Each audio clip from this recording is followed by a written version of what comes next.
Hello friends, welcome back to our YouTube channel Future Skills Computer Classes by Kushwan Singh Hada. In this video we will learn about previous year question of FOC. FOC के आज हम previous year questions के बारे में बात करेंगे।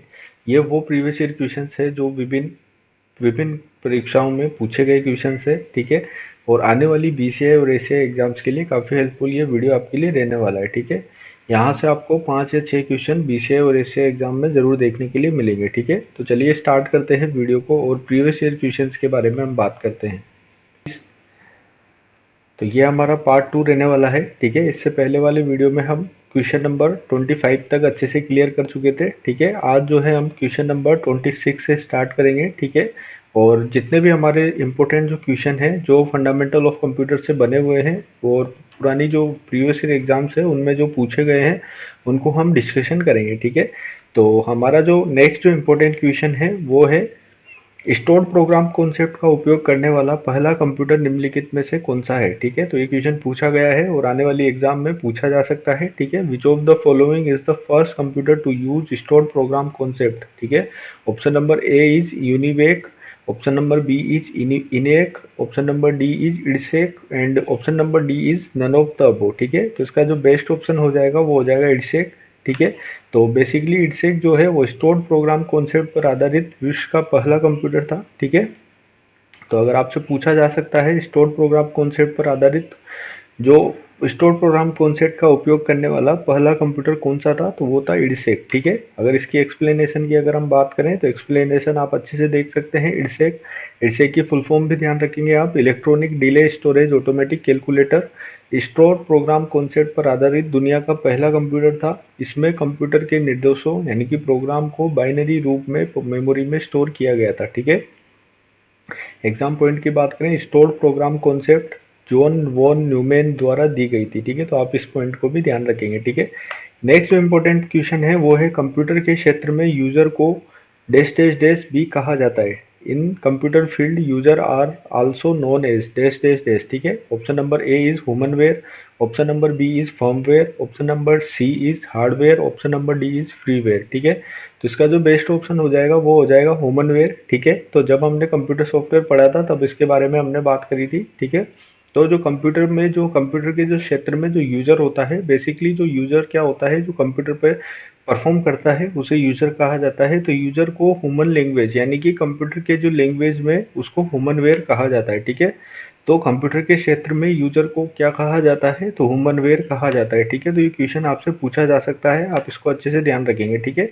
और explanation की अगर हम बात करें तो कंप्यूटर सिस्टम हार्डवेयर और सॉफ्टवेयर का संयोजन है। कंप्यूटर पर कार्य करने वाला व्यक्ति यानी कि यूजर को तकनीकी भाषा में ह्यूमनवेयर या लिववेयर कहा जाता है, ठीक है।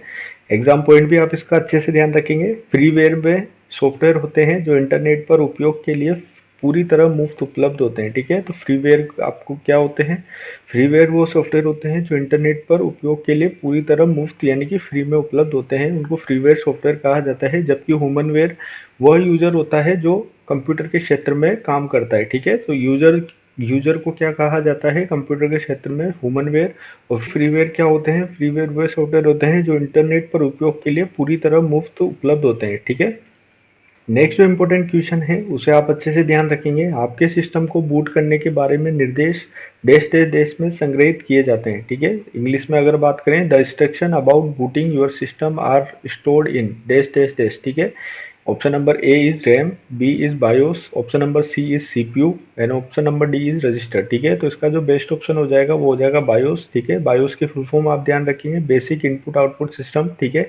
इसको हमने अच्छे से पढ़ा था, ठीक है। ये बेसिकली रोम में स्टोर किए गए फर्मवेयर होते हैं, ठीक है। जो स्टोर प्रोग्राम होते हैं इनको फर्मवेयर कहा जाता है, बायोस और लोडर, ठीक है। ये जो है ये बूटिंग प्रोसेस होती है, जो आपके सिस्टम को बूट करने के लिए जो निर्देश होते हैं उनको बायोस कहा जाता है, ठीक है। इसकी फुल फॉर्म होती है बेसिक इनपुट आउटपुट सिस्टम, ठीक है। तो इसका जो बेस्ट ऑप्शन हो जाएगा वो हो जाएगा ऑप्शन नंबर बी, बायोस। और अगर हम इसकी एक्सप्लेनेशन की बात करें तो एक्सप्लेनेशन आप देख सकते हैं, BIOS B basic input output system computer को बूट करने के लिए आवश्यक निर्देशों का समूह है। यह मदरबोर्ड पर स्थित रोम चिप में स्थायी रूप से स्टोर कर रहता है, ठीक है। एग्जाम पॉइंट की बात करें तो बूटिंग के दौरान बायोस द्वारा सभी हार्डवेयर की जांच करने की प्रक्रिया को पोस्ट कहा जाता है, पावर ऑन सेल्फ टेस्ट, ठीक है। जो फर्स्ट जो प्रोसेस होती है बायोस की वो होती है पावर ऑन सेल्फ टेस्ट, जिसमें बायोस जो होता है बायोस लोड होता है और पोस्ट क्या करता है, बेसिकली पोस्ट जो भी कंप्यूटर से जितने भी हार्डवेयर कनेक्ट होते हैं उनको चेक करता है, ठीक है। तो फर्स्ट जो प्रोसेस होती है वो पोस्ट होती है बायोस की, ठीक है, और बायोस रोम में स्टोर रहता है, ठीक है। इंपॉर्टेंट क्वेश्चन है, आप इसको अच्छे से ध्यान रखेंगे। नेक्स्ट इंपॉर्टेंट जो क्वेश्चन है वो है सीपीयू द्वारा संपादित किए जाने वाले 4 कार्य क्रमशः प्राप्त करना, डैश कुशल परिवर्तन एवं उत्पादन प्रदान करता है, ठीक है।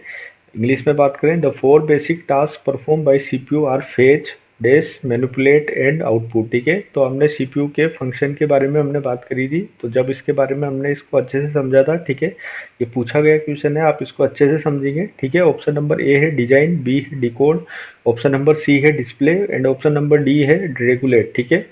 तो बेसिकली डिकोड जो होता है, डिकोड, ठीक है, ये फंक्शन होता है, ठीक है, सीपीयू का। जो सीपीयू जो कार्य करता है उसमें डिकोड सम्मिलित होता है। बेसिकली 4 कार्य करता है सीपीयू, फेच, डिकोड, एग्जीक्यूट यानी कि मैनिपुलेट और स्टोर और आउटपुट, ठीक है।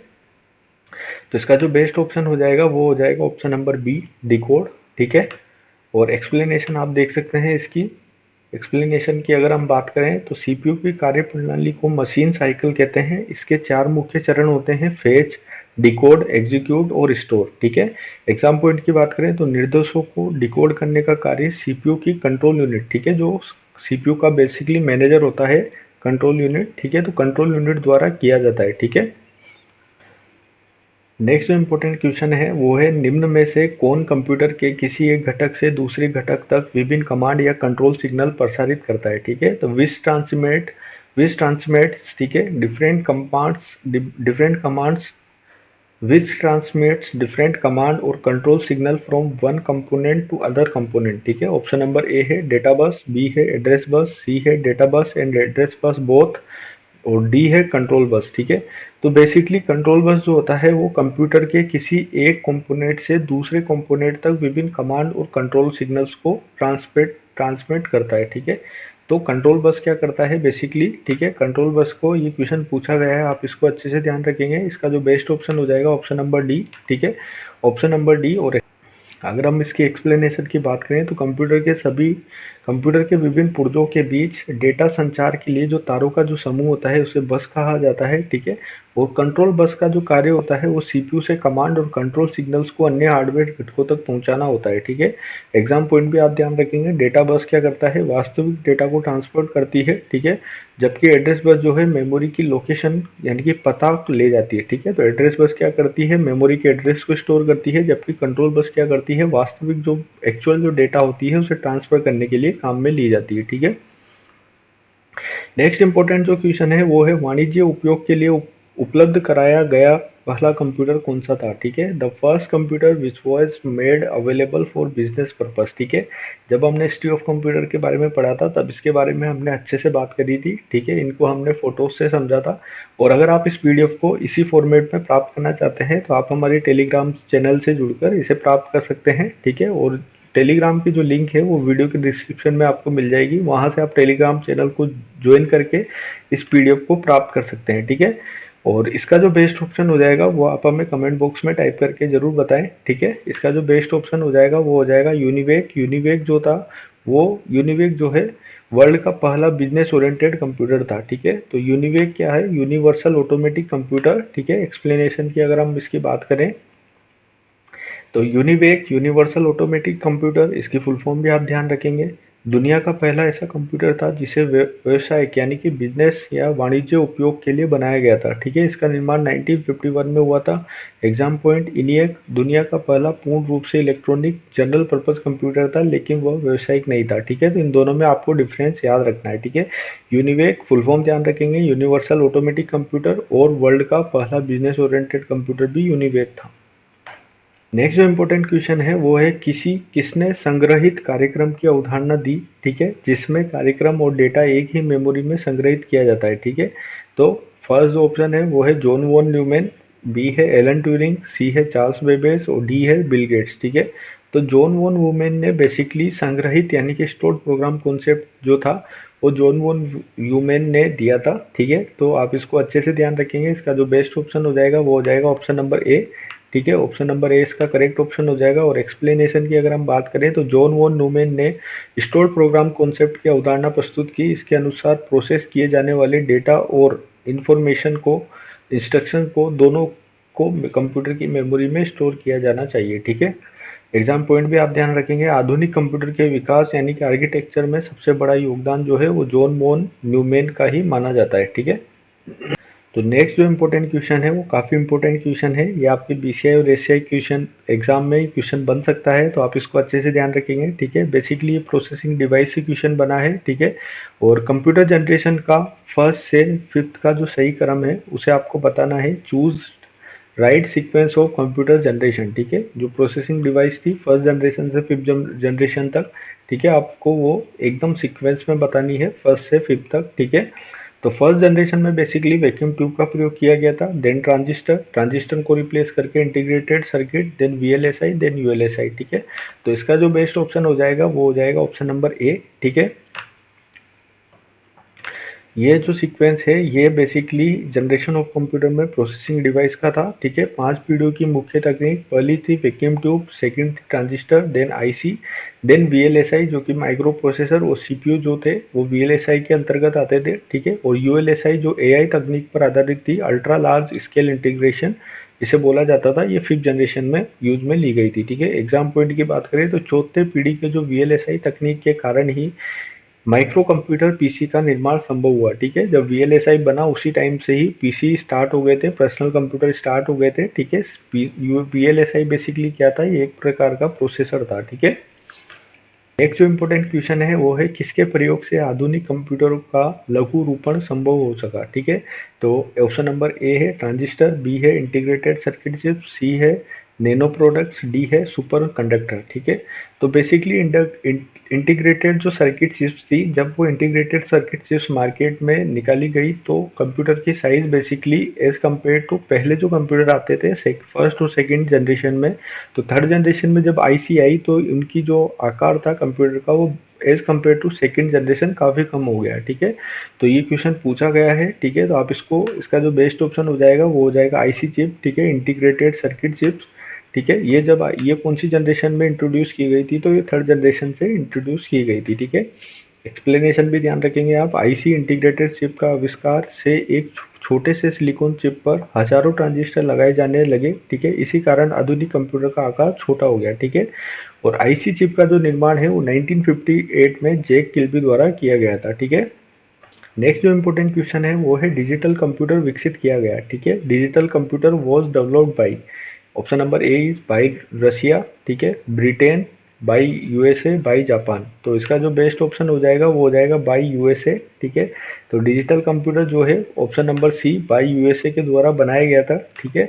और एक्सप्लेनेशन भी आप इसके अच्छे से ध्यान रखेंगे। शुरुआती जो डिजिटल कंप्यूटर थे जैसे इनियक, इडवेक का विकास संयुक्त राज्य अमेरिका यूएसए द्वारा किया गया था।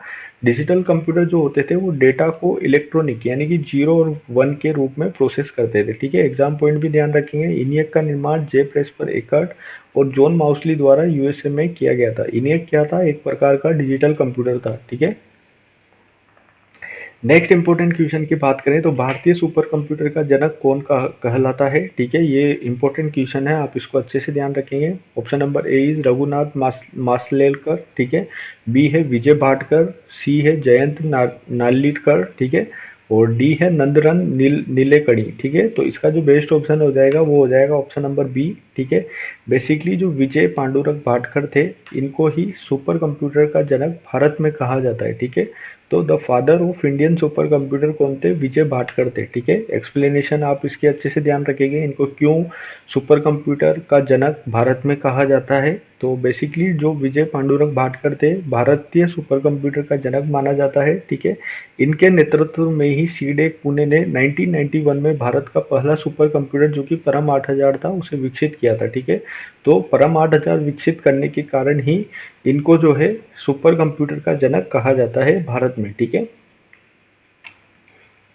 एग्जाम पॉइंट भी ध्यान रखेंगे आप। विश्व स्तर पर कंप्यूटर सुपर कंप्यूटर का जो जनक थे वो सेमूर क्रे को माना जाता है, ठीक है। अगर वर्ल्ड के सुपर कंप्यूटर के जनक पूछे तो वो सेमूर क्रे थे। और अगर आपसे पूछा जाए father of Indian super computer India में, तो विजय पांडुरंग भाटकर, ठीक है। निम्नलिखित में से कौन इनपुट डिवाइस नहीं है, ठीक है। Which of the following is not an input device, ठीक है। तो ऑप्शन नंबर ए है माउस, बी है लाइट पेन, सी है कीबोर्ड, डी है वीडियो, ठीक है। तो बेसिकली वीडियो जो है वो मॉनिटर होता है, विजुअल डिस्प्ले यूनिट इसे कहा जाता है, और ये जो है आउटपुट डिवाइस होती है, ठीक है। और आउटपुट डिवाइस की मैंने आपको ट्रिक बताई थी MP3, ठीक है। एम से जो है मॉनिटर, P3 से प्लॉटर, प्रिंटर और प्रोजेक्टर, और एस से स्पीकर, ठीक है। तो ये 5 जो आप आउटपुट डिवाइस है, अगर इनको भी ध्यान रख लेते हैं तो आपका इनपुट और आउटपुट डिवाइस का क्वेश्चन कभी भी गलत नहीं होगा, ठीक है। एक्सप्लेनेशन की बात करें तो video visual display unit monitor का ही तकनीकी नाम है जो प्रोसेस हुए डेटा को स्क्रीन पर दिखाता है, इसलिए यह एक आउटपुट डिवाइस है, ठीक है। Exam point mouse, keyboard, scanner और लाइट पेन एक इनपुट डिवाइस के उदाहरण है। तो नेक्स्ट जो इम्पोर्टेंट क्वेश्चन है वो है निम्नलिखित में से क्या हस्तलिखित या मुद्रित अवतरण को डिजिटल इमेज बनाकर मेमोरी में स्टोर करता है, ठीक है। Which of the following is use to read hand written और printed text to make a digital image. Option number A है प्रिंटर, बी है लेजर बीम, सी है स्कैनर, डी है टच पैड, ठीक है। तो इसका जो बेस्ट ऑप्शन हो जाएगा वो हो जाएगा ऑप्शन नंबर सी, ठीक है। स्कैनर जो होता है, स्कैनर जो है हस्तलिखित यानी कि हैंड रिटन जो नोट्स होते हैं उनको डिजिटल इमेज में मेमोरी बनाकर इमेज को जो है मेमोरी में स्टोर करता है, ठीक है। तो स्कैनर इसका बेस्ट ऑप्शन हो जाएगा, ठीक है। इस तरीके के क्वेश्चन जो है बेसिकली एग्जाम में पूछे जाते हैं FOC से, ठीक है। तो आप इनको अच्छे से ध्यान रखेंगे, ठीक है। और एक्सप्लेनेशन आप इसकी समझ सकते हैं। स्कैनर एक इनपुट डिवाइस है, इसका मुख्य कार्य कागज पर जो लिखे गए हार्ड कॉपी टेक्स्ट को, चित्र को स्कैन करके डिजिटल यानी कि सॉफ्ट कॉपी में कंप्यूटर की मेमोरी में सेव करना इसका काम होता है, ठीक है। प्रिंटर स्कैनर के विपरीत कार्य करता है, ये डिजिटल जो होती है, डिजिटल जो सॉफ्ट कॉपी होती है उसको हार्ड कॉपी में छापता है, जबकि प्रिंटर क्या करता है, सॉफ्ट कॉपी को हार्ड कॉपी में छापता है, और स्कैनर क्या करता है, हार्ड कॉपी को सॉफ्ट कॉपी में कन्वर्ट करता है, ठीक है। तो आप इन दोनों में अच्छे से डिफरेंस को ध्यान रखेंगे। नेक्स्ट जो इम्पोर्टेंट क्वेश्चन है वो है बैंकिंग क्षेत्र में अधिक संख्या में चेकों के तेज निस्तारण के लिए निम्नलिखित में से कौन प्रयुक्त होता है, ठीक है। Which of the following is used by banking sector for faster processing of large volume of cheques, ठीक है। Option number A is bar code reader, C ही option number B is OCR, option number C is MICR और option number D is OMR, ठीक है।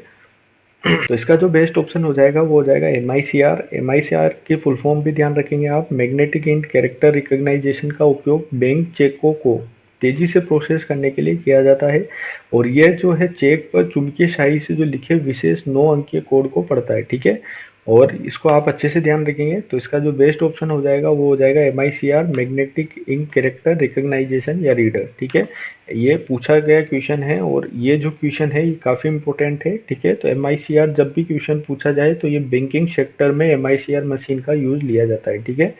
और OMR जो होता है ऑप्टिकल मार्क रिकॉग्नाइजेशन का उपयोग OMR जो शीट होती है, ठीक है, जांचने के लिए किया जाता है, ठीक है। तो आप इन दोनों में अच्छे से डिफरेंस को ध्यान रखेंगे। तो नेक्स्ट जो हमारा इंपॉर्टेंट क्वेश्चन है ये बेसिकली SCI एग्जाम 2022 में क्वेश्चन पूछा गया है, ठीक है। तो आप इसको अच्छे से ध्यान रखेंगे, ठीक है। ये जो क्वेश्चन है ये बेसिकली मैच करने के लिए है, ठीक है। तो निम्नलिखित का मिलान करें, मैच द फॉलोइंग, ठीक है। ऑप्शन नंबर ए है, ठीक है, सॉफ्टवेयर, बी है इनपुट, जो 3 नंबर जो ऑप्शन है वो है आउटपुट, और 4 पर है SSD, ठीक है। और आपको ये बताना है ये बेसिकली है क्या, ठीक है। तो जब हमने सॉफ्टवेयर के बारे में बात करी थी तो सॉफ्टवेयर को हमने पढ़ा था। तो सॉफ्टवेयर क्या होता है, बेसिकली सेट ऑफ प्रोग्राम या सेट ऑफ जो प्रोग्राम होता है उसे जो है सॉफ्टवेयर कहा जाता है। तो ए का जो ऑप्शन हो जाएगा वो हो जाएगा ऑप्शन नंबर डी, ठीक है। और इनपुट क्या है, इनपुट डिवाइस, ठीक है। तो इनपुट डिवाइस हमें क्लियर पता चल रहा है, लाइट पेन जो है वो इनपुट डिवाइस होती है, ठीक है। और आउटपुट जो होती है, आउटपुट डिवाइस वो स्पीकर होता है, ठीक है। और SSD क्या होती है, सॉलिड स्टेट ड्राइव, ये बेसिकली मेमोरी होती है, ठीक है, जो कि सेकेंडरी मेमोरी होती है, ठीक है। तो ये जो है इनको आपको मैच करना है, मिलान करना है, ठीक है। तो ए का तो हो जाएगा डी, तो ए का डी आपको देखना है, ठीक है। 3 ऑप्शन में है, इस ऑप्शन में नहीं है तो आप इसको रिजेक्ट कर देंगे यहीं पे, ठीक है। उसके बाद ऑप्शन नंबर जो सेकंड है इनपुट, इनपुट में यानी कि 2 में आएगा ए, ठीक है। तो 2 में ए, 2 में है ठीक है। बी नंबर ऑप्शन में दो में ए नहीं है, तो आप इसको भी यहाँ पे रिजेक्ट कर देंगे, ठीक है। और ये भी जो है रिजेक्ट हो जाएगा। तो इसका जो बेस्ट ऑप्शन होगा वो होगा 3 में बी, ठीक है। तो 3 में बी जो है बेसिकली इसमें भी है, इसमें भी है, और 4 में डी, 4 में सी, ठीक है। तो 4 में सी, ठीक है। तो बेसिकली ए जो ऑप्शन है इसका करेक्ट हो जाएगा, ठीक है। ए ऑप्शन इसका एकदम करेक्ट बैठ रहा है मैच द फॉलोइंग के हिसाब से। और एक्सप्लेनेशन आप देख सकते हैं, सॉफ्टवेयर जो है सेट ऑफ प्रोग्राम है, इनपुट डिवाइस जो होती है वो लाइट पेन है, और आउटपुट डिवाइस स्पीकर है, और एसएसडी जो है एक सेकेंडरी मेमोरी है, ठीक है। एसएसडी पुरानी एचएसडी, ठीक है, यानी कि हार्ड डिस्क की तुलना में बहुत तेज और विश्वसनीय स्टोरेज डिवाइस है, ठीक है। एसएसडी जो है आज के कंप्यूटर्स में काफी पॉपुलर है सेकेंडरी डिवाइसेस के रूप में, ठीक है, मेमोरी डिवाइस होती है, ठीक है। तो ये इंपॉर्टेंट क्वेश्चन था जिसको हमने सोल्व किया, ठीक है। नेक्स्ट जो हमारा इंपॉर्टेंट क्वेश्चन है वो एफओसी से जो बनता है वो है निम्न में से कौन सा आउटपुट डिवाइस नहीं है, ठीक है। तो ये आपको ध्यान रखना है। Which of the following is not an output device. Option number A है ड्रम पेन प्लॉटर, बी है सीआरटी मॉनिटर, सी है ईयरफोन, डी है डिजिटल कैमरा, ठीक है। तो डिजिटल कैमरा जो होता है, डिजिटल कैमरा बेसिकली इसका बेस्ट ऑप्शन हो जाएगा, ठीक है। डिजिटल कैमरा जो है आउटपुट डिवाइस नहीं होती, ठीक है। ये बेसिकली हाइब्रिड डिवाइस होती है जो इनपुट और आउटपुट डिवाइस दोनों का काम करती है, ठीक है। तो एक्सप्लेनेशन की बात करें तो डिजिटल कैमरा बाहरी दर्शियों की फोटो खींचकर डेटा को कंप्यूटर के अंदर भेजता है, यानी कि इनपुट करता है, इसलिए ये इनपुट डिवाइस है। और जबकि मॉनिटर, प्लॉटर और ईयरफोन आउटपुट के रूप में देते हैं, ठीक है। तो वेब कैमरा और माइक्रोफोन भी इनपुट डिवाइस है, ठीक है। तो डिजिटल कैमरा और जो माइक होता है वो इनपुट डिवाइस के रूप में यूज में लिया जाता है। नेक्स्ट जो इम्पोर्टेंट क्वेश्चन जो एफओसी से बनता है वो है प्रिंटर की गति मापने की इकाई है, ठीक है। Unit use to measuring speed of printer are. Option number A है सीपीएम, बी है आरपीएम, सी है पीपीएम एंड डी है बोथ ए एंड सी, ठीक है। तो इसका आंसर हो जाएगा बोथ ए एंड सी, ठीक है। बेसिकली सीपीएम और जो पीपीएम होती है वो प्रिंटर की स्पीड को मापने की इकाई होती है, ठीक है। तो सीपीएम की फुल फॉर्म आप ध्यान रखेंगे कैरेक्टर पर मिनट, ठीक है। और जो पीपीएम होता है वो होता है पेजेस पर मिनट, ठीक है। जो ये दोनों जो यूनिट होती है ये प्रिंटर की जो स्पीड होती है मापने के लिए, मेजरिंग करने के लिए यूज में ली जाती है, ठीक है। नेक्स्ट इंपॉर्टेंट जो क्वेश्चन है वो है एक बिट डेटा के संग्रह के लिए किस सर्किट का प्रयोग किया जाता है, ठीक है। तो ऑप्शन नंबर ए है रजिस्टर, बी है फ्लिप फ्लॉप, सी है वेक्टर और डी है इनकोडर, ठीक है। तो इसका जो आंसर हो जाएगा वो हो जाएगा, बेस्ट ऑप्शन हो जाएगा वो होगा फ्लिप फ्लॉप, ठीक है। बेसिकली फ्लिप फ्लॉप जो है वो डेटा के संग्रह यानी कि जो स्टोर किए गए डेटा के जो सर्किट को मापने की जो इकाई होती है वो होती है फ्लिप फ्लॉप, ठीक है। आप इसके एक्सप्लेनेशन को भी समझ सकते हैं। फ्लिप फ्लॉप एक डिजिटल लॉजिक सर्किट है जो एक बिट डेटा को स्टोर करने में सक्षम होता है। इसका आउटपुट जो है स्टेबल होता है, ठीक है। तो आप इसको ध्यान रखेंगे।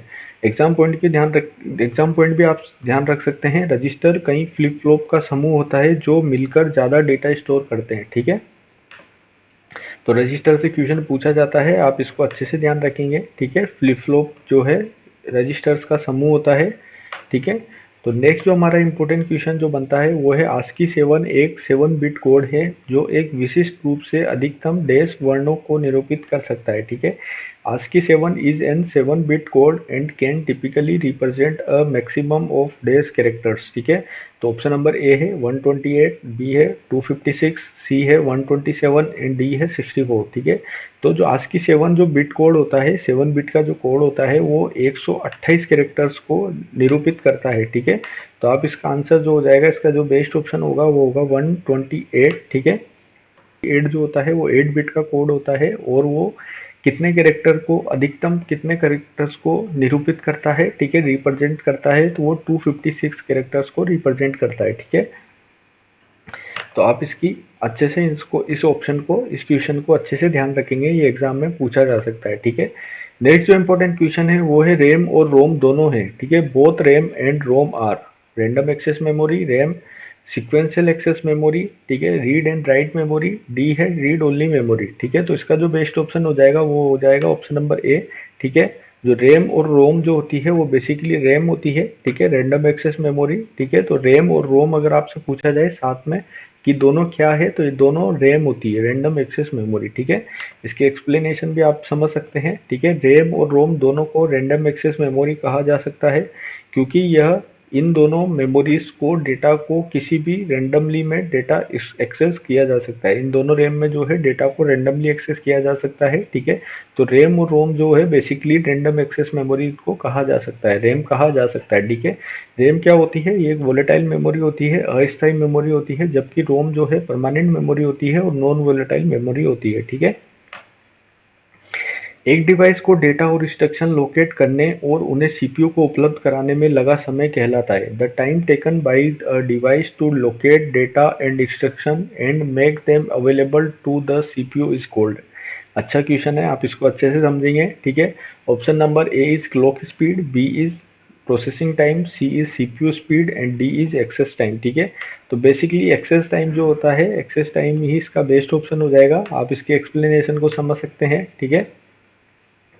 अगर हम एक्सेस टाइम के बारे में बात करें तो जो सीपीयू होता है, सीपीयू द्वारा डेटा की मांग करने और मेमोरी द्वारा उस डेटा को ढूंढकर सीपीयू तक पहुंचाने में जो कुल समय लगता है वो होता है एक्सेस टाइम, ठीक है। तो एक्सेस टाइम को आप अच्छे से ध्यान रखेंगे, यहाँ से क्वेश्चन बन सकता है। सिस्टम का एक्सेस टाइम जितना कम होगा, कंप्यूटर की जो स्पीड है वो उतनी ही अधिक होगी, ठीक है। तो आपको ये ध्यान रखना है। नेक्स्ट जो इम्पोर्टेंट क्वेश्चन है वो है रैम का प्रयोग कंप्यूटर में शॉर्ट मेमोरी के लिए किया जाता है, क्योंकि RAM is use for short memory in computer because, ठीक है।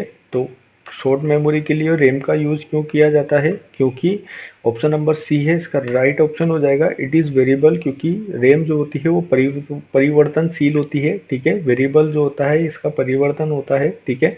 चेंजेबल मेमोरी होती है बेसिकली रैम, ठीक है। एक्सप्लेनेशन की बात करें, रैम जो है एक वोलेटाइल यानी कि परिवर्तनशील मेमोरी है, और बिजली पावर जाते ही इसमें जो मौजूद सारा डेटा है वो मिट जाता है, इसलिए इसका प्रयोग शॉर्ट टर्म के लिए किया जाता है, ठीक है। और एग्जाम पॉइंट ध्यान रखेंगे, रैम को कंप्यूटर की मेन मेमोरी या प्राइमरी मेमोरी भी कहा जाता है। नेक्स्ट जो इम्पोर्टेंट क्वेश्चन है वो है रोम में स्टोर किए गए प्रोग्राम क्या कहलाते हैं, ठीक है। तो what are the programs stored in ROM is called, ठीक है। तो जब हमने मेमोरी के बारे में बात करी थी उस टाइम पे हमने रोम को पढ़ा था। रोम में हमने पढ़ा था कि रोम में जो है दो प्रकार के प्रोग्राम स्टोर किए जाते हैं जब इसको बनाया जाता है, ठीक है। तो इसके निर्माता कंपनी द्वारा इसको पहले ही इसमें जो इसके प्रोग्राम होते हैं उनको लिख दिया जाता है, ठीक है। तो जो प्रोग्राम होते हैं उनको फर्मवेयर कहा जाता है, ठीक है। तो ऑप्शन नंबर सी इसका करेक्ट हो जाएगा। और बायोस और लोडर जो है फर्मवेयर है जो कि रोम में स्टोर किए जाते हैं, ठीक है। तो option number C is correct. और इसके एक्सप्लेनेशन भी आप देख सकते हैं। एक सॉफ्टवेयर प्रोग्राम जो हार्डवेयर के निर्माण के समय ही निर्माता कंपनी द्वारा रोम चिप में स्थायी रूप से स्टोर कर दिए जाते हैं, उन्हें फर्मवेयर कहा जाता है, ठीक है। तो कंप्यूटर का जो बायोस होता है, basic input output system, firmware का सबसे प्रमुख उदाहरण है। नेक्स्ट जो इम्पोर्टेंट क्वेश्चन है वो है ईपीरोम। ईपीरोम का पूर्ण रूप क्या है, what is the full form of EPROM. Erasable programmable read only memory, electronic programmable ROM, ठीक है, enterprise programmable read only memory या electrical programmable read only memory, ठीक है। तो ईपीरोम की जो फुल फॉर्म हो जाएगी वो हो जाएगी erasable programmable read only memory. तो ऑप्शन नंबर ए इसका करेक्ट हो जाएगा, ठीक है। अगर आप इसकी एक्सप्लेनेशन भी देख सकते हैं, ठीक है। ईपीरोम जो होती है वो erasable programmable read only memory होती है। ये नॉन वोलेटाइल मेमोरी है, इसमें लिखे गए डेटा को जो अल्ट्रावायलेट जो यूवी किरणें होती है उनकी मदद से इरेज किया जा सकता है। डबल ईपीरोम में डेटा को मिटाने के लिए यूवी किरणों के बजाय इलेक्ट्रिकल सिग्नल्स का उपयोग किया जाता है, ठीक है। तो आप इसको अच्छे से ध्यान रखेंगे। हमारा इम्पोर्टेंट क्वेश्चन है वो है डैश एक प्रकार का फ्लैश मेमोरी कहलाता है। A variant of dash is called flash memory. Option number A is virtual memory, B is cache memory, C is double EP ROM and D is RAM, ठीक है। तो इसका जो बेस्ट ऑप्शन हो जाएगा वो हो जाएगा डबल ईपी रोम, ठीक है। तो ऑप्शन नंबर सी इसका करेक्ट ऑप्शन हो जाएगा। बेसिकली वर्चुअल मेमोरी, ठीक है, जो फ्लैश मेमोरी के जो रूप में जो मेमोरी यूज में ली जाती है वो होती है डबल ईपी रोम, ठीक है। और आप इसके एक्सप्लेनेशन भी देख सकते हैं।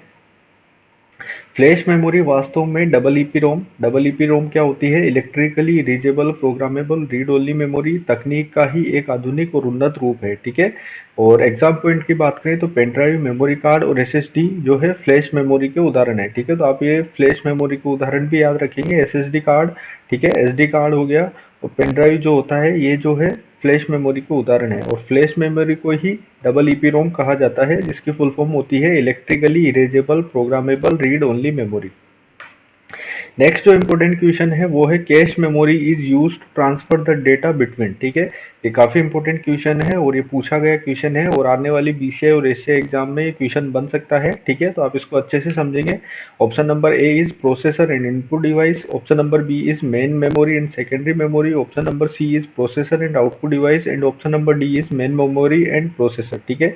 तो ऑप्शन नंबर डी इसका करेक्ट हो जाएगा। बेसिकली मेन मेमोरी और प्रोसेसर के बीच में ही कैश मेमोरी को लगाया जाता है। ये जो है इन दोनों की जो गति होती है, जो स्पीड होती है, इनको मिसबैलेंस होने से बचाती है, ठीक है। तो मेन मेमोरी और प्रोसेसर के बीच में जो मेमोरी लगाई जाती है वो कौन सी मेमोरी होती है, वो होती है कैश मेमोरी, ठीक है। एक्सप्लेनेशन की अगर हम बात करें तो कैश मेमोरी एक हाई स्पीड मेमोरी है जो सीपीयू और मेन मेमोरी के बीच स्थापित होती है, जिससे प्रोसेसिंग फास्ट हो जाती है, ठीक है। तो आप इसको अच्छे से ध्यान रखेंगे, एग्जाम पॉइंट भी ध्यान रखेंगे। Cache memory locality of reference के सिद्धांत पर कार्य करती है, ठीक है। नेक्स्ट जो इम्पोर्टेंट क्वेश्चन है वो है निम्न में से किसका उपयोग मुख्य रूप से कैश मेमोरी के लिए किया जाता है, ठीक है। ये इंपॉर्टेंट क्वेश्चन है, पूछा गया है। Option number A is DVD, B is D RAM, C is S RAM and D is Blu-ray disc, ठीक है। तो इसका जो बेस्ट ऑप्शन हो जाएगा वो हो जाएगा ऑप्शन नंबर सी, ठीक है। एस रैम जो है, एस रैम को ही कैश मेमोरी के रूप में उपयोग में लिया जाता है, ठीक है। एक्सप्लेनेशन की अगर हम बात करें तो एक्सप्लेनेशन आप देख सकते हैं। कैश मेमोरी बनाने के लिए एसरैम क्या होती है, static random access memory, basically RAM का ही प्रकार होती है। रैम दो प्रकार की होती है, एसरैम और DRAM. SRAM for static random access memory and D for dynamic random access memory, ठीक है। और यह जो होती है एसरैम बहुत तेज होती है और इसे बार बार रिफ्रेश करने की आवश्यकता नहीं होती, ठीक है। डी रैम जो होती है उसे बार बार रिफ्रेश किया जाता है, जबकि एसरैम को बार बार रिफ्रेश करने की आवश्यकता नहीं होती है, ठीक है। एग्जाम पॉइंट ध्यान रखेंगे, कंप्यूटर की जो मुख्य मेमोरी रैम होती है और डी रैम जो डायनामिक रैम से बनी होती है और एस रैम से धीमी होती है, ठीक है। तो as compare to S RAM D RAM थोड़ी स्लो होती है। नेक्स्ट जो इम्पोर्टेंट क्वेश्चन है वो है निम्नलिखित में से कौन सी क्रमिक एक्सेस मेमोरी है, which among the following is a sequential access memory. Option number A is optical disc, B is magnetic disc, C is चुंबकीय यानी कि magnetic drum and D is magnetic tape. तो सीक्वेंशियल एक्सेस मेमोरी अगर आपसे पूछा जाए तो इसका जो बेस्ट ऑप्शन हो जाएगा वो हो जाएगा option number D, magnetic tape जो मेमोरी होती है वो सीक्वेंशियल एक्सेस मेमोरी को फॉलो करती है, ठीक है। तो सीक्वेंशियल एक्सेस मेमोरी जब भी आपसे एग्जाम में पूछा जाए तो आपको हमेशा ध्यान रखना है, मैग्नेटिक टेप जो मेमोरी होती है वो सीक्वेंशियल एक्सेस जो मेमोरी होती है इसको फॉलो करती है, ठीक है। तो एक्सप्लेनेशन आप समझ सकते हैं, मैग्नेटिक टेप सीक्वेंशियल एक्सेस का उदाहरण है। इसमें डेटा को एक के बाद एक क्रम में पढ़ा या लिखा जा सकता है, ठीक है। इसलिए इसको सीक्वेंशियल एक्सेस मेमोरी कहा जाता है। मैग्नेटिक टेप का उपयोग सर्वर में लार्ज वॉल्यूम डेटा के बैकअप के लिए किया जाता है। तो मैग्नेटिक टेप जो मेमोरी होती है उसका उपयोग सर्वर में किया जाता है और लार्ज जो वॉल्यूम का जो डेटा होता है उसके बैकअप के लिए इसको प्रयोग में लिया जाता है, ठीक है।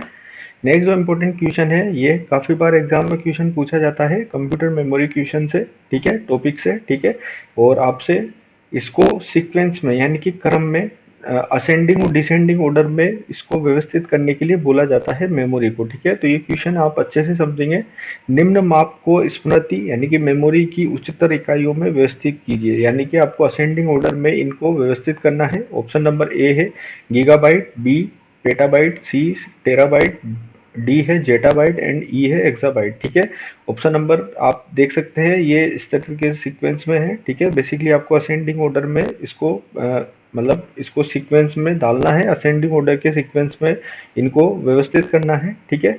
तो असेंडिंग ऑर्डर क्या होता है, बेसिकली सबसे पहले आपको सबसे छोटी मेमोरी लेनी है, देन बड़ी बड़ी बड़ी और सबसे बड़ी, ठीक है। तो इनमें से देखना है सबसे छोटी मेमोरी कौन सी होगी, तो आप इसको इस टेबल से देख सकते हैं, ठीक है। सबसे छोटी मेमोरी होती है, ठीक है, बिट जो स्मॉलेस्ट इकाई होती है, स्मॉलेस्ट यूनिट होती है मेमोरी की, जो 0 और 1 होती है। देन होती है निबल जो 4 बिट से मिलकर बनती है। देन होती है बाइट जो 8 बिट से मिलकर बनती है। देन होती है केबी जो 1024 बिट्स यानी कि बाइट्स मिलकर जो है एक केबी का निर्माण करते हैं। फिर होती है megabyte, gigabyte, terabyte, petabyte, exabyte, zettabyte, yottabyte, brontobyte and geopbyte, ठीक है। जो लार्जेस्ट मेमोरी होती है वो होती है गोपबाइट, ठीक है। तो इस मेमोरी टेबल से आप इसको अच्छे से क्लियर कर सकते हैं, ठीक है। तो सबसे जो छोटी मेमोरी है इसमें वो है बेसिकली गीगाबाइट, ठीक है। तो गीगाबाइट जो है वो सबसे छोटी मेमोरी हो जाएगी, यानी कि ऑप्शन नंबर ए। देन उसके बाद अगर हम देखा जाए तो टेराबाइट, ठीक है, ऑप्शन नंबर सी, ए सी, ठीक है। उसके बाद देखें तो इसमें जो है ऑप्शन नंबर ए फिर पेटाबाइट हो जाएगी, ठीक है। पेटाबाइट आप देख सकते हैं, ठीक है। टेराबाइट के बाद पेटाबाइट, तो ऑप्शन नंबर पेटाबाइट कौन सा ऑप्शन है यहाँ पे, बी, ठीक है। तो ए सी बी, ठीक है, ए सी बी। देन उसके बाद हो जाएगी एक्साबाइट, ठीक है। एक्साबाइट, पेटाबाइट के बाद एक्साबाइट, ठीक है। फिर एक्साबाइट आ गया ई, ठीक है। और लास्ट में हो जाएगा डी यानी कि जेटाबाइट, ठीक है। तो सीक्वेंस हो जाएगा ए सी बी ई डी। तो ऑप्शन नंबर ए इसका करेक्ट ऑप्शन होगा। ये बेसिकली असेंडिंग ऑर्डर में हमने इसको अरेंज किया है, ठीक है। और इस तरीके से आप इसको सोल्व कर सकते हैं इस टेबल के माध्यम से, ठीक है। और ये जो पीडीएफ है आपको टेलीग्राम चैनल पे मिल जाएगी, वहां से आप इसको डाउनलोड कर सकते हैं, ठीक है। तो नेक्स्ट जो इम्पोर्टेंट क्वेश्चन यहाँ से कंप्यूटर फंडामेंटल का जो बनता है हमारा, वो है example of software is, software का उदाहरण है। ऑप्शन नंबर ए है माउस, बी है कीबोर्ड, सी है पावर पॉइंट, डी है स्कैनर। तो ये काफ़ी इजी क्वेश्चन है और इस तरीके का क्वेश्चन एग्जाम में बना हुआ है और वापस बनने की संभावना है, ठीक है। तो आप इसको अच्छे से समझेंगे। बेसिकली माउस जो होता है वो इनपुट डिवाइस होती है, कीबोर्ड भी एक इनपुट डिवाइस है और स्कैनर भी एक इनपुट डिवाइस है, जबकि सॉफ्टवेयर जो है वो है पावर पॉइंट, ठीक है। तो इसका जो ऑप्शन हो जाएगा वो हो जाएगा ऑप्शन नंबर सी, ठीक है। तो पावर पॉइंट जो होता है वो सॉफ्टवेयर का उदाहरण होता है, ठीक है। लास्ट जो हमारा क्वेश्चन है वो है एफटीपी के बारे में। एफटीपी से फाइल ट्रांसफर प्रोटोकॉल से क्वेश्चन बनता है, ठीक है। तो एफटीपी का पूरा नाम है file transfer protocol, fast transfer protocol, file tracking protocol and file transfer procedure, ठीक है। तो इसका जो बेस्ट ऑप्शन हो जाएगा वो हो जाएगा ऑप्शन नंबर ए, ठीक है। ये जो है फाइल मैनेजमेंट यानी कि फाइल मैनेजमेंट जो होता है उसका फाइल ट्रांसफर प्रोटोकॉल होता है, ठीक है। ये क्या करता है, बेसिकली फाइल्स को सेफली ट्रांसफर करने के लिए इसको यूज में लिया जाता है, फाइल्स को ट्रांसफर करने के लिए यूज में लिया जाता है, ठीक है। तो एफटीपी की फुल फॉर्म अगर आपसे पूछी जाए तो फाइल ट्रांसफर प्रोटोकॉल, ठीक है। और एक्सप्लेनेशन भी आप देख सकते हैं इसकी, ठीक है। एफटीपी एक मानक नेटवर्क प्रोटोकॉल है जिसका उपयोग इंटरनेट पर एक कंप्यूटर से दूसरे कंप्यूटर के बीच फाइल के ट्रांसफर के लिए किया जाता है। सर्वर पर फाइल भेजना अपलोडिंग और सर्वर से फाइल को प्राप्त करना डाउनलोडिंग, ठीक है। तो अपलोडिंग और डाउनलोडिंग भी ध्यान रखेंगे। जब हम हमारे कंप्यूटर से हमारी जो फाइल होती है उसको बाहर भेजते हैं तो वो होती है अपलोडिंग, और हमारे कंप्यूटर में जब हम किसी फाइल को लेते हैं तो वो होती है डाउनलोडिंग, ठीक है। तो ये हमने कंप्यूटर फंडामेंटल से जितने भी इंपॉर्टेंट क्वेश्चन बनते थे उनके बारे में हमने अच्छे से बात करी, ठीक है। और ये वो इंपॉर्टेंट क्वेश्चन थे जो प्रीवियस ईयर एग्जाम्स में पूछे गए थे और बीसीए और एशिया एग्जाम्स में काफ़ी हेल्पफुल ये आपके लिए रहने वाले हैं, ठीक है। तो आई होप आपको ये वीडियो अच्छा लगा होगा। वीडियो अच्छा लगा है वीडियो को लाइक करें और चैनल को जरूर सब्सक्राइब करें। इस तरह की प्रीवियस ईयर क्वेश्चंस की जो हमारी वीडियोज है वो आपके लिए आती रहेगी, ठीक है। और share your feedback in the comment box, हमें कमेंट बॉक्स में कमेंट करके जरूर बताएं कि आपको वीडियो कैसा लगा, ठीक है। और आप फॉलो कर सकते हैं इंस्टाग्राम पर और ज्वाइन कर सकते हैं टेलीग्राम पर, ये हमारा यूजर हैंडल है और आपको वीडियो की डिस्क्रिप्शन में आपको लिंक मिल जाएगा, वहां से आप हमारे चैनल को ज्वाइन कर सकते हैं। और ये जो पीडीएफ है आपको हमारे टेलीग्राम चैनल पे मिल जाएगी, ठीक है। तो आप उसको फॉलो करके इस पीडीएफ को प्राप्त कर सकते हैं, ठीक है। अभी तक हम क्या क्या कवर कर चुके हैं, व्हाट वी कवर्ड। एफओसी हमने स्टार्ट किया था, उसमें first unit, second unit, third unit, fourth unit, fifth unit, sixth unit और सेवंथ यूनिट और एट्थ यूनिट, ठीक है। एफओसी की जो एट्थ यूनिट है उनको हम बेसिक से एडवांस तक अच्छे से क्लियर कर चुके हैं। आप इनको पढ़ना चाहते हैं तो आप एफओसी की प्लेलिस्ट को एक्सेस कर सकते हैं, जिसका जो लिंक है वो वीडियो के डिस्क्रिप्शन में मिल जाएगा, या आप चैनल को विजिट करके प्लेलिस्ट को एक्सेस कर सकते हैं, ठीक है। और अगर आप राजस्थान करंट अफेयर्स को पढ़ना चाहते हैं, मंथ वाइज पढ़ना चाहते हैं, तो राजस्थान करंट अफेयर्स की जो हमारी सीरीज है उसको आप एक्सेस कर सकते हैं। इसका भी जो लिंक है वो वीडियो के डिस्क्रिप्शन में मिल जाएगा, या आप चैनल को विजिट करके इसको आप एक्सेस कर सकते हैं, ठीक है। So thanks for watching. Like, share, subscribe future skills computer classes and press the bell icon for more computer science and exam preparation videos. Thank you so much guys, मिलते हैं नेक्स्ट वीडियो में, तब तक के लिए bye, take care, have a good day, bye bye.